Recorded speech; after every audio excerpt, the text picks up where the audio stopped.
For the seed propagation, I decided to use hibiscus since it's a relatively large seed, and I wanted to do mechanical abrasion, so that gives you a lot of space to kind of rub off the backside of it, and by backside I mean opposite to the hypocaudal, so that you're less likely to damage the actual embryo of the seed. And so then you just, in this case I used a nail file and just rubbed the backside of the seed against the nail file to help break up the seed coat and make it easier for water to penetrate in and boost germination. So here I'm just filing down the rest of the seeds I'm going to be planting into one of the 6 packs of propagation trays. So I'm doing 6 seeds total.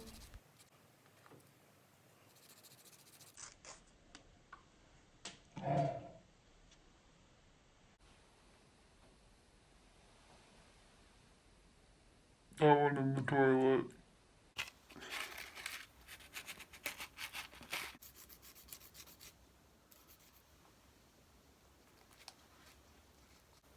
For the actual planting, I'm just using a bobby pin to make little holes to drop the seeds in. You usually want to plant seeds about twice as deep as their diameter. So that's what I'm doing, just making little holes. And then I'll drop the seeds in and cover them up.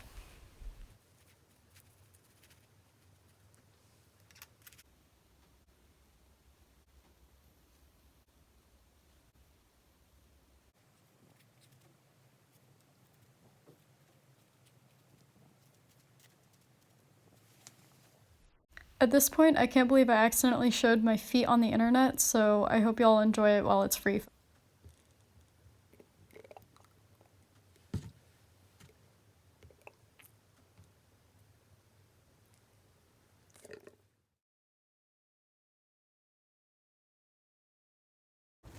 For the stem cutting, I decided to use pothos since it's pretty prolific or rampant, depending on how you look at it, in my neighborhood. So I started by just pulling up a couple of the sections that I had rooted into the ground, even though there was a lot of new growth coming up. So I tugged at those until they came loose and then went down about 4 or 5 leaves or nodes and then made a cut. And then I pet some of the other plants just for good measure. I always like to give my cuttings a good rinse off in the sink, just get rid of any excess dirt on the roots. And then I'm counting down. I've got 1 node, 2 nodes, 3 nodes, and past that 3rd node I'm gonna make a cut directly onto the counter because I sure not getting my security deposit back anyhow.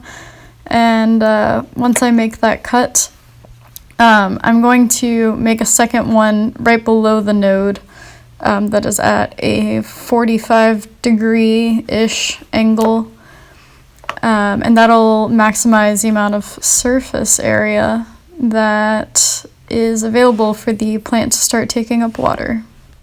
Also good to note that it's impossible to demonstrate that angle or get my camera to focus on anything. So anyways, we're going to pick off this bottom leaf so that it doesn't just rot down by where this root and the new roots are going to develop. I'm going to just put this in a bottle. I'm going to propagate it in water rather than soil, mostly because I want to put it on my desk and look at it, but also because I'm running out of pots. So in any case, I'm going to fill up the bottle with water. It doesn't fit under my sink faucet, so I'm doing it this way. The water went all over me, so I had to rescrew the lid on. And then I'm just squeezing and squeezing and squeezing and squeezing and squeezing with 2 hands and squeezing. And then I'm realizing that I could have just poured the water directly in there this whole time. Duh. Pouring more water in. Amazing. And then after all that, I'm gonna admire my hard work. And I'm gonna realize that I actually put too much water in and the stem is gonna be covered in water. So we're gonna pour some out and pour a little more out, and pour a little more out. And then finally, it is perfect.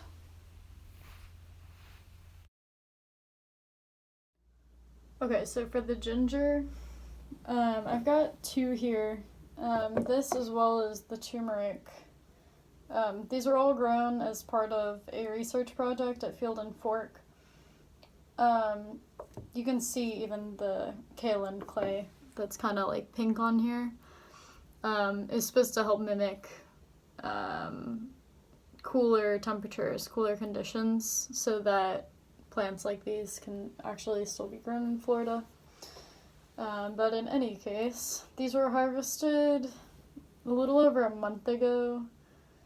Yeah, like end of October, early November.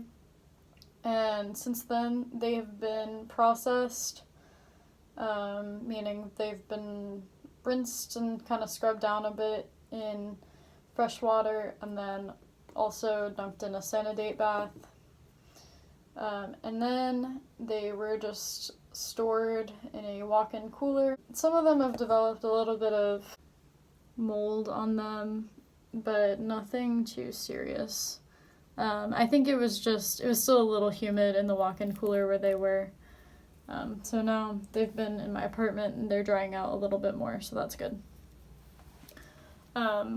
Usually you'd want to even, as dry as possible, but this is what we have. So each of these little sections that you can see with the lines is essentially a node. And for rooting ginger, each of these smaller little, kind of like eyes on a potato, are nodes from which new growth will come out. So for this, we're gonna just pop off.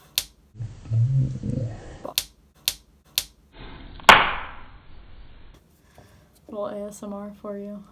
And this is probably like the perfect size section because it's about 2 inches.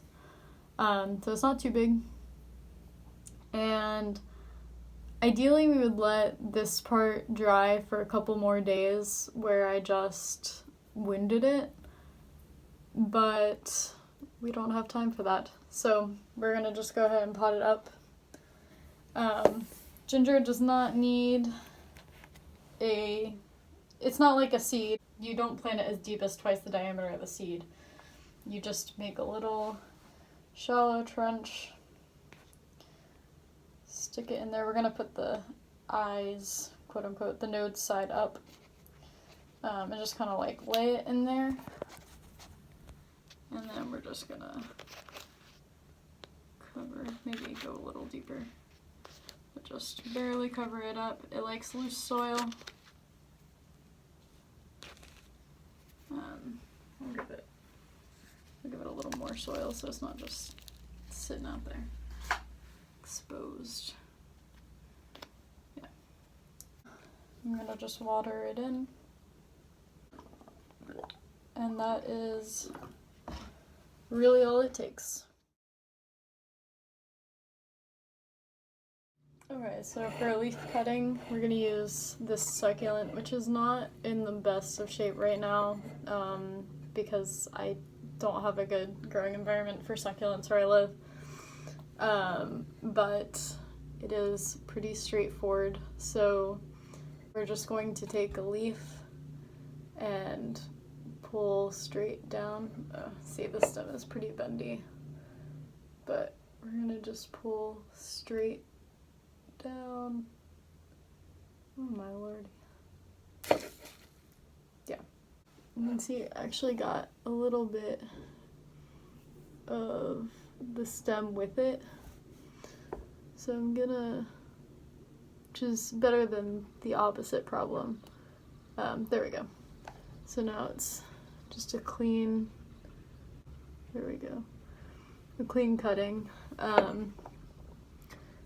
This part will scab over. God, you really cannot see anything. We're gonna do this. No. It's really wrinkly. That's not how this is supposed to be. Can we see this? Focus, focus. There. Oh my lordy. Oh my god. Okay.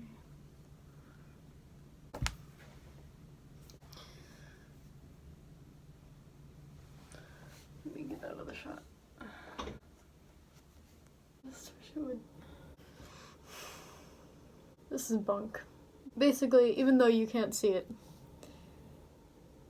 this is nice and clean, and it has the full part where the leaf meets the stem, which is important so that it can still have that meristematic tissue and form a new plant from that. So then we're just going to put it on top of some soil,